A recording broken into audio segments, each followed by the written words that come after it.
Inflation is stealing your money because what they're doing, they charge you more money for a smaller portion of whatever you buy.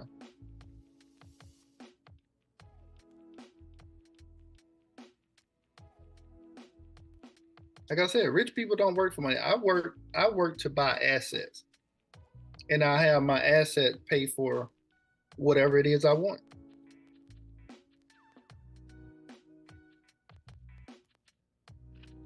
I have my assets to pay for my lifestyle, right?